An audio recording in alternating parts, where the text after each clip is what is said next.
ಎಲ್ಲ ದುಡ್ಡನ್ನು ಕೊಟ್ಟಿದ್ದೀವಿ ಅಂತ ಹೇಳಿದ್ರು. ಸೊ ಅದು ಮಹೇಶ್ ತೆಂಗಿನಕಾಯಿ ಅದನ್ನು ರಿವೀಲ್ ಮಾಡಿ ಅದನ್ನು 2 ತಿಂಗಳು ಕೊಟ್ಟಿಲ್ಲ ಅಂತ ಹೇಳಿದ್ರು.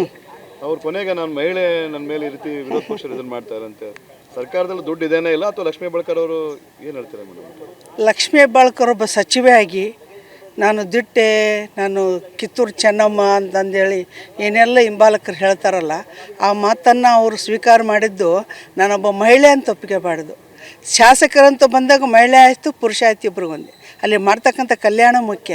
ಇವತ್ತು ಅವ್ರು ಮಾಡಿದಂಥ ಒಂದು ಎಷ್ಟೊಂದು ಘನಘೋರವಾದಂಥ ಒಂದು ಕೆಲಸ ಅಂತಂದರೆ, ಇವತ್ತು ನೋಡಿ 2 ತಿಂಗಳು ಕೊಳ್ಳಾರ್ದ 5,000 ಕೋಟಿನ ಇವತ್ತು ಕೊಟ್ಟಿದ್ದೀನಿ ಅಂತ ಬಾಯ್ ಬಡಿದ್ರು.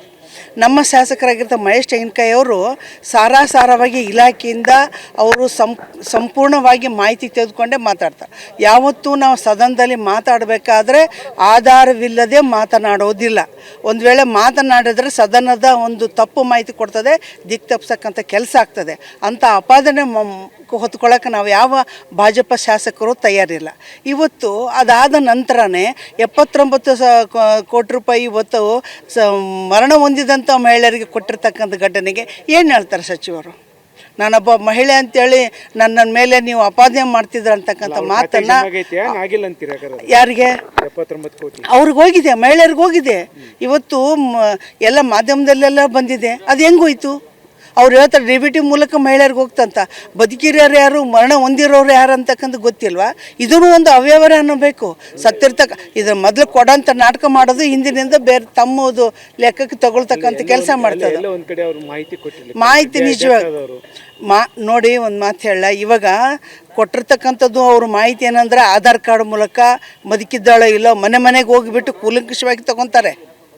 ಈಗಾಗಲೇ ಶುರುವಾಗಿ 1 ವರ್ಷ ಆಯಿತು. ಆದರೆ ಸ್ವಲ್ಪ ಲೇಟ್ ಆಗಾಯ್ತು, 6 ತಿಂಗಳ ತಡ ನಂತರ ಆಯಿತು. ಇಲ್ಲಿವರೆಗಾದರೂ ಯಾವ ಮಹಿಳೆಯರು ಸತ್ತಿರೋ ಅಂತ ಗೊತ್ತಾಗೋದಿಲ್ವ? ಜನನ ಮರಣ ಅದು ಕ್ಲಿಯರಾಗಿ ತಗೊಳ್ಬೇಕಲ್ವ? ಇವತ್ತು ಅವರು ಯಾವಾಗ 2,000 ಕೊಟ್ಟಾಗ್ಲಿದ್ದು ಇಲ್ಲಿವರೆಗೂ ಆ ಮಹಿಳೆಯರಿಗೆ ಹೋಗಿದೆ ಅಂತಂದರೆ ಏನರ್ಥ? ಸರ್ಕಾರದ ಒಂದು ನಿರ್ಲಕ್ಷ್ಯ ಧೋರಣೆ ಇದು. ಅವರಿಗೆ ಗೊತ್ತಿದೆಯೋ ಬಿಟ್ಟಿದೆಯೋ ಗೊತ್ತಿಲ್ಲ, ಆದರೆ ಅವ್ಯವಹಾರ ಮಾತ ಅಂತ ಆಗಿದ್ದು ಸತ್ಯ ಇದೆ. ಸರ್ಕಾರ ಒಂದು ಕಡೆ ಎಲ್ಲೋ ಗೃಹಲಕ್ಷ್ಮಿ ಯೋಜನೆ ಅಥವಾ ಇನ್ ಟೈಮ್ನಾಗ ಹಾಕದೇ ಇರೋದೆ ಅದನ್ನು ಜನರಿಂದ ದೂರ ಮಾಡ್ತಾರ ಅನ್ಸುತ್ತೆ. ಯಾರು ಯಾವುದು ಗ್ಯಾರಂಟಿ ಇಲ್ಲ. ಆಗ್ತೀನಿ ಅಂತ ಹೇಳ್ತಾರೆ, 2 ತಿಂಗಳ 3 ತಿಂಗಳ ಅಂತ ಹೇಳ್ತಾರೆ. ಈಗ ವಿದ್ಯಾನಿಧಿ ತೆಗೆದುಕೊಳ್ಳಿ, ಈಗ ಶಕ್ತಿ ಇದು ಯೋಜನೆ ತೆಗೆದುಕೊಳ್ಳಿ, ಯಾವುದು ಸರಿಯಾಗಿದೆ?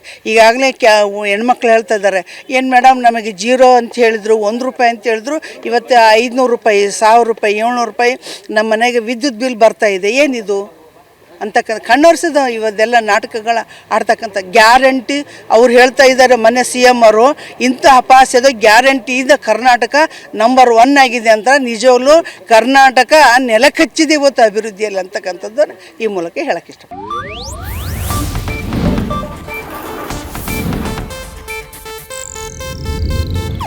ಇದು ಏಷ್ಯಾನೆಟ್ ನ್ಯೂಸ್ ನೆಟ್ವರ್ಕ್ ಪ್ರಸ್ತುತಿ.